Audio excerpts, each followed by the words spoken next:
Baik, balik lagi. Jadi Nabi Musa kita sebutlah nabi yang makhluk atau manusia yang paling mulia di masanya karena beliau mendapat wahyu. Tetapi perlu kita tahu bahwa tidak ada manusia yang unggul dalam semua aspek. Nah, itu yang kemudian mungkin menjadi latar belakang kisah ini. Nah, dalam riwayat dinyatakan Nabi Musa ditanya siapa orang yang paling pintar, ya karena beliau nabi, ya jawabannya sederhana, ya saya nabi. Tapi kemudian Allah perintahkan untuk melakukan perjalanan yang jauh, ya. Ini di ayat 60 surat Al-Kahf. Falamma balagha majma bainihima nasiya hutahuma fattakhadha sabilahu fil bahri saraba. Nabi Musa kemudian diperintahkan Allah mencari orang, tidak dikasih tahu namanya, tidak dikasih tahu tempatnya. Ini sangat sulit, Pak. Kalau tahu namanya lebih gampang. Bapak datang ke kampung Sawangan, tanya, ada yang namanya ini enggak? Oh, enggak ada. Pergi kampung Pengasinan, ada yang nama ini enggak? Enggak ada. Pergi ke kampung Curug, ada yang nama ini enggak? Ada. Itu lebih gampang kalau ada nama orang yang dituju. Tapi di sini enggak ada namanya. Oke, kalau enggak ada namanya dikasih tempatnya. Ternyata enggak dikasih tempat juga. Pokoknya nanti tempat pertemuan dua arus laut. Lah zaman dulu siapa yang tahu di mana ada pertemuan dua arus laut, Pak? Kalau sekarang ada Google bisa ditanya. Tapi zaman dulu nggak ada. Kayaknya ya sudah jalan saja. Karena ini perintah Allah ya dilakukan, ya, tanpa ada rasa berat dilakukan. Falamma jawaza qala li fatahu atina ghada'ana laqad laqina min safarina hadza nasaba. Ini Bapak bisa baca sendiri terjemahnya dari surat Al-Kahf. Kalau ringkasannya ya Nabi Musa dengan asisten atau pemuda tadi yang mendampingi itu melakukan perjalanan. Waktunya makan ya beliau minta, ya kita keluarkan makanan, kita makan dulu.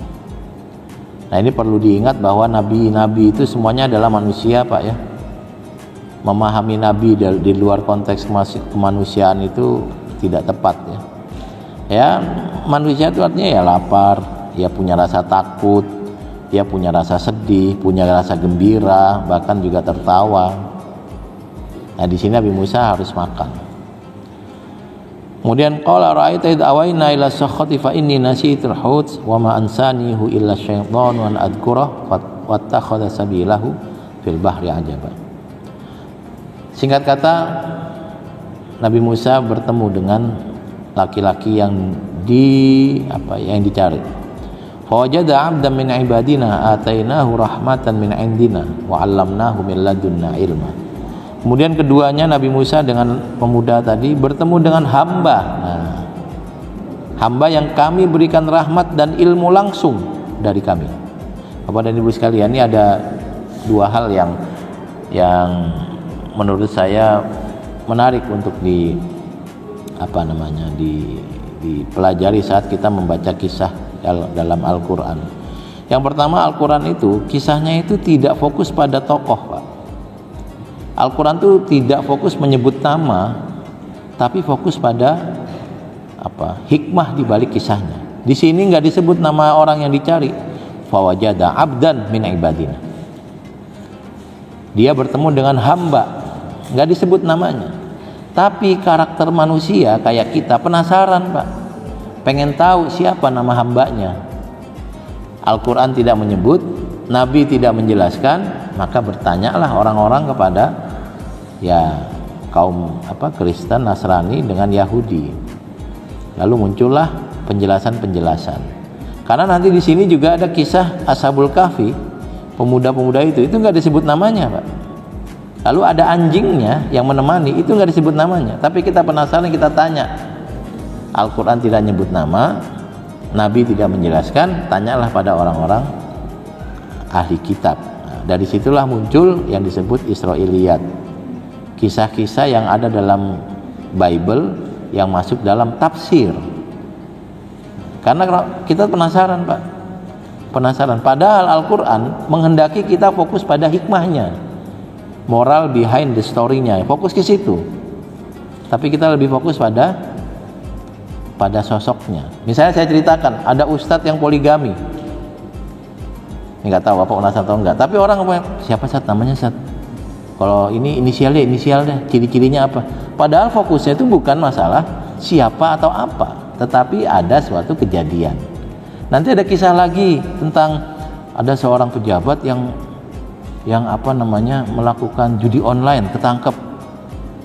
Kita pengen tahu siapa pejabatnya, dari partai apa, kira-kira begitu. Padahal yang harusnya kita perhatikan tuh moral behind the story-nya, hikmah di balik kisah.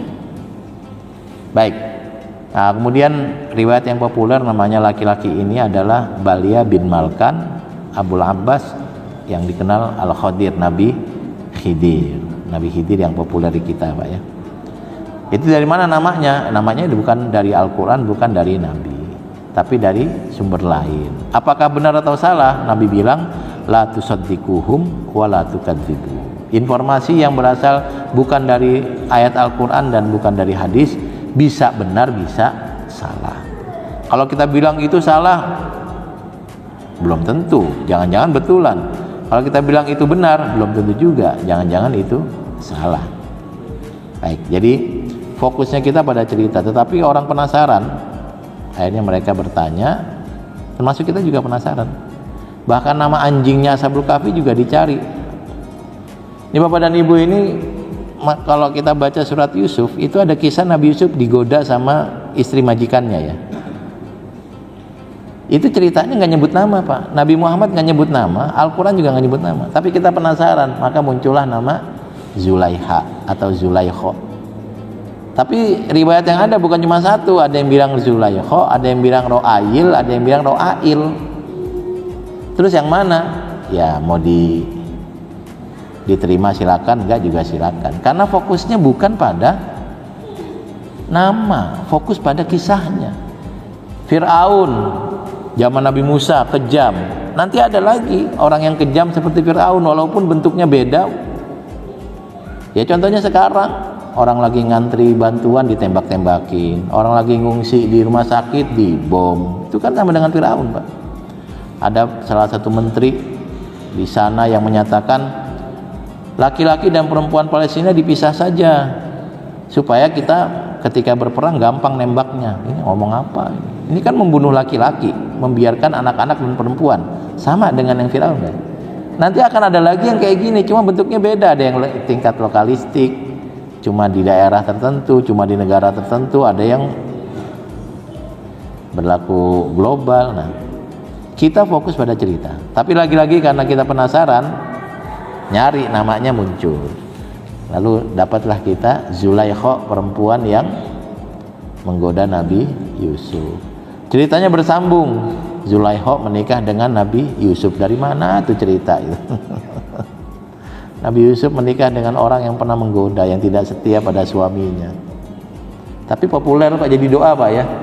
Allahumma alif bainahuma kama alafta baina Yusuf wa Zulaikho. Padahal nama Zulaikho saja belum tentu benar. Nama yang populer Zulaikho di kita. Tapi nama yang ada dalam riwayat ada Ro'ail, ada Ro'ail, ada Zulaikho. Sama dengan Nabi Khidir juga sama. Di sini ada kisah hamba yang dicari oleh Nabi Musa. Kita penasaran, muncul nama Nabi Khidir. Ceritanya berkembang lagi. Nabi Khidir berkelana di pantai-pantai. Lalu ada orang yang mengklaim ketemu Nabi Khidir, lalu menjadi wali, lalu dibaiat, lalu terbukti penipu. Ada berapa banyak penipuan orang yang mengaku wali di Indonesia? Banyak Pak ya, nggak bisa habis.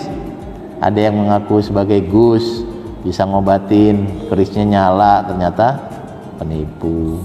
Ada yang juga pakai nama Kanjeng, bisa gandain uang, orang percaya, bikin padepokan, ternyata penipu. Apakah berhenti? Ngulang lagi, nanti ada lagi yang ngaku bisa gandain uang, dan ada lagi yang percaya, ada lagi.